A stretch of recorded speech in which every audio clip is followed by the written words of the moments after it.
In today's video, I am going to teach you how to schedule Zoom meetings in Google Calendar. By the end, you'll be able to add a Zoom link to any calendar event without leaving your browser, keeping everything organized and easy to share. First, open Google Calendar in your web browser. On the right-hand side of the screen, look for the side panel. You'll see a small plus icon there that opens the Add-ons Marketplace. Click that plus icon to browse available add-ons.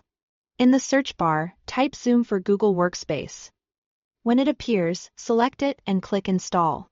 This add-on is what allows Calendar to talk to Zoom and insert meeting details for you. If you have multiple Google accounts signed in, make sure you are installing it on the account you actually use for your calendar. Next, authorize the connection between Google and Zoom. A prompt will guide you to sign in to your Zoom account and grant the necessary permissions. Just follow the on-screen steps. This one-time authorization links your Zoom profile so Calendar can create meetings on your behalf. Use the same Zoom account you plan to host from to avoid confusion later. Now you are ready to create your event. Back in Google Calendar, click the Create button, then choose Event. Give your meeting a clear title, set the date and time, and add any guests you want to invite by entering their email addresses. You can also add a description or agenda, so everyone knows what to expect. With your event details in place, add Zoom to the event. In the event window, click the Add Video Conferencing button or drop-down. From the list, select Zoom Meeting. You'll see a Zoom link appear in the event details along with conferencing information.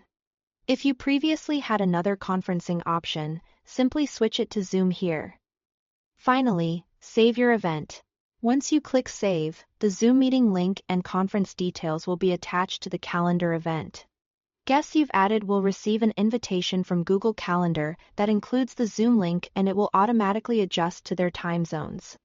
If you ever need to make a change, open the event, edit the details, and save again. The meeting information stays in sync. And if you don't immediately see the Zoom option after installation, a quick page refresh usually does the trick. That's all there is to it. You've installed the Zoom for Google Workspace add-on, authorized it, created your event, attached a Zoom meeting, and saved everything in one smooth workflow. Thanks for watching.